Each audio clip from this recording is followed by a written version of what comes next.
Rendid a Yahvé, hijos de Dios. Rendid a Yahvé gloria y poder. Rendid a Yahvé la gloria de su nombre. Postrados ante Yahvé en el atrio sagrado. La voz de Yahvé sobre las aguas. El Dios de la gloria truena. Es Yahvé sobre las aguas caudalosas. La voz de Yahvé con fuerza. La voz de Yahvé con majestad. La voz de Yahvé desgaja los cedros. Desgaja Yahvé los cedros del Líbano. Hace brincar como novillo al Líbano, al Sarión como cría de búfalo. La voz de Yahvé afila llamaradas. La voz de Yahvé estremece la estepa. Estremece Yahvé el desierto de Cades. La voz de Yahvé retuerce las encinas, deja desnuda las selvas. Todo en su templo grita gloria. Yahvé se sentó sobre el diluvio. Yahvé se sienta como Rey eterno. Yahvé da poder a su pueblo. Yahvé bendice a su pueblo con la paz.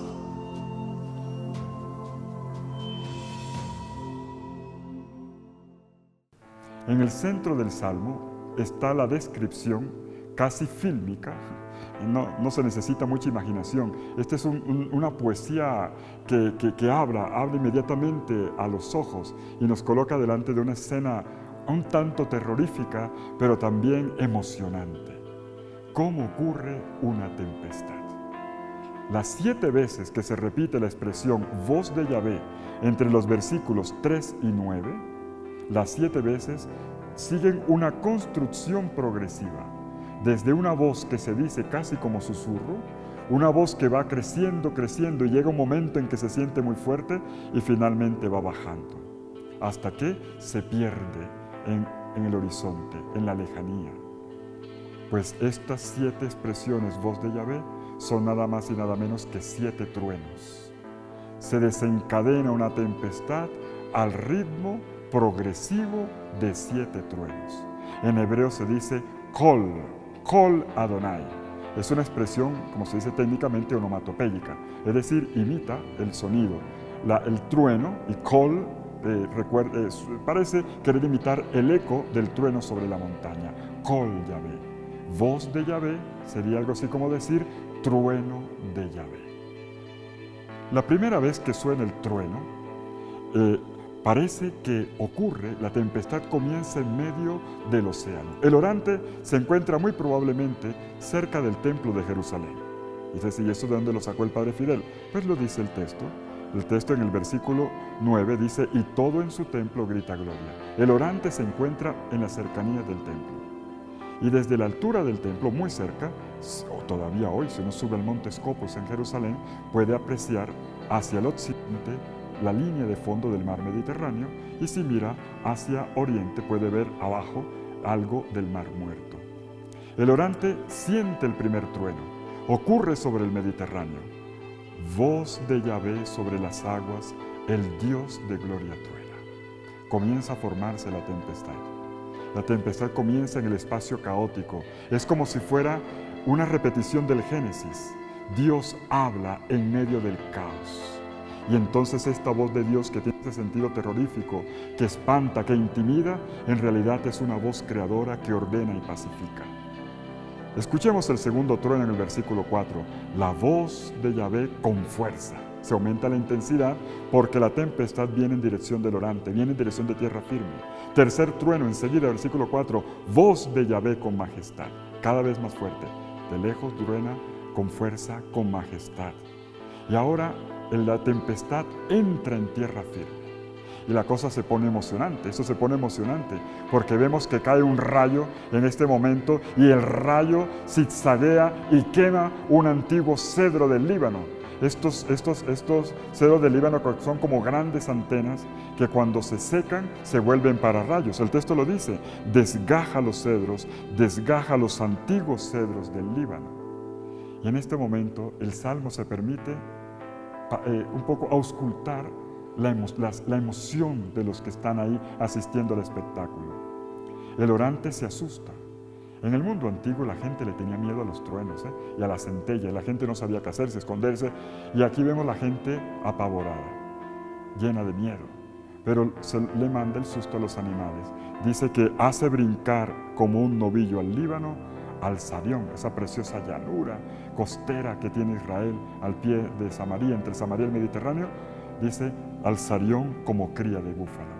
La tierra tiembla, pero es el orante el que está emocionado, el que está temblando, el que no sabe un poco qué hacer frente a este espectáculo, a este desencadenamiento de las fuerzas atmosféricas que lo sobrecogen. Y ahora escuchamos otro trueno. Ahora, la tempestad está pasando por encima de la cabeza del orante, donde está en el templo. Y en ese momento él ve la candela, ve el candelazo. Voz de Yahvé, la voz de Yahvé, versículo 7, afila llamaradas. Quiero llamar la atención sobre esta relación entre la voz de Dios y el fuego. La voz del Señor afila fuego, bota fuego. Miren, esta es la primera vez que aparece dentro de la historia de la revelación bíblica una relación que va a atravesar toda la Biblia. ¿Dónde encontramos una relación entre palabra de Dios, Dios que habla, y fuego? La encontramos nada más y nada menos que en el capítulo 3 del libro del Éxodo. Cuando Dios se le manifestó a Moisés en una zarza ardiente, se dice que Dios hablaba en medio del fuego. Dios hablaba en medio del fuego. El fuego estaba en la zarza no se consumía. Es un momento muy importante de la historia de las religiones, no solamente de la Biblia. Hasta ese momento se pensaba que Dios no podía entrar en el mundo humano, porque Dios era tan grande, tan trascendente, que si entraba en la historia del hombre, la destruía. Y con Moisés, Dios muestra algo bello. Dios hace arder una zarza y la zarza no se quema. Dios puede entrar en la historia del hombre y no lo destruye. El trascendente entra en la inmanencia de la historia humana. No la destruye, la mejora, la perfecciona. Voz y fuego están juntos. ¿Y dónde más encontramos nosotros voz y fuego? Pues en el Sinaí de nuevo. Cuando el pueblo sale de Egipto y va camino a la tierra, de nuevo encontramos que Dios hablaba y entregaba su Torá, su ley, en medio de la tempestad. Dios hablaba en medio de llamaradas de fuego, en medio del espectáculo de una gran tempestad, de la cual Moisés descendió con las tablas de la ley. De nuevo, voz y fuego. ¿Y dónde encontramos nosotros también esta relación entre voz y fuego? En la historia rabínica, casi previa a Jesús y de la época de Jesús, los rabinos representaban el lugar de la escuela donde se estudiaba la ley con una casa y una llama de fuego encima, para decir que cuando un rabino estudiaba la palabra, se repetía la experiencia del Sinaí. Dios hablaba con la misma frescura de la primera vez y se captaba el sentido de la palabra. ¿Dónde más encontramos la relación entre palabra y fuego? En el relato de Emaús. ¿Se acuerdan del relato de Emaús? ¿Qué dicen Cleofás y sus compañeros cuando reconocen a Jesús resucitado en la fracción del pan? ¿Qué dicen? No ardía nuestro corazón mientras nos hablaba en el camino y nos explicaba las Escrituras. La voz del resucitado y el fuego que hace arder el corazón se identifican. ¿Y dónde encontramos todavía más la relación entre palabra de Dios y fuego? En Pentecostés. En Pentecostés, el Espíritu Santo desciende como en llamas de fuego, dice que eran como lenguas de fuego, hay una correlación, y entonces al quedar llenos del Espíritu, comienzan a hablar en lenguas, comienzan a proclamar las maravillas de Dios de manera que todo el auditorio, aun cuando fuera de procedencia diversa, podían comprender. Fuego y voz, fuego y palabra de Dios. Y podríamos seguir así. Continuando, estamos ante un texto realmente importante, este de Salmo 29, versículo 7. La voz de Yahvé afila llamaradas. Pero volvamos aquí y lleguemos hasta el final de nuestra tempestad. El orante ve pasar la tempestad encima de su cabeza y dice ahora, la voz de Yahvé, esta vez, estremece la estepa. La tempestad siguió en dirección del desierto. Después de Jerusalén viene el desierto de Judá y si seguimos al sur, el desierto de Tzim. Y escuchamos el último trueno. Miren que el aguacero se desgaja, se precipita sobre el lugar donde más se necesitaba, sobre el desierto. Y entonces el desierto se transforma en un hermoso bosque. ¿En qué terminó la tempestad? En la transformación del desierto en un gran jardín, en un bosque de vida. En este recorrido que acabo de hacer, que pinta, que describe una tempestad terrorífica, pero al mismo tiempo atrayente, fascinante, vemos cómo ocurre la palabra de Dios. La palabra de Dios es progresiva. Dios se revela progresivamente. La palabra de Dios es contundente como el trueno. La palabra de Dios también es como el fuego que purifica. Pero la palabra de Dios también, cuando es acogida en el desierto de nuestro corazón, lo transforma y todo aquello que estaba estéril y seco lo vivifica. La palabra de Dios siempre nos lleva a una experiencia vivificante.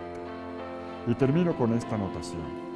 Si observamos el comienzo y el final del Salmo, el comienzo son los versículos 1 y 2 y el final los versículos 10 y 11, nos encontramos con que esta tempestad está enmarcada por una liturgia en el cielo que dice: rendid a Yahvé, hijos de Dios, rendid gloria y poder.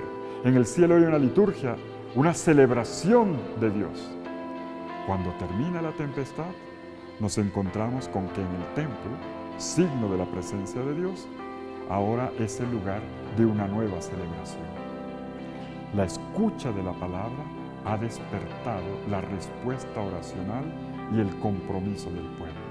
Y la misma liturgia del cielo, que aquí está resumida con dos palabras, gloria y poder a Dios en el cielo, al final del Salmo dice: gloria para Dios en el cielo y para el pueblo en la tierra, paz.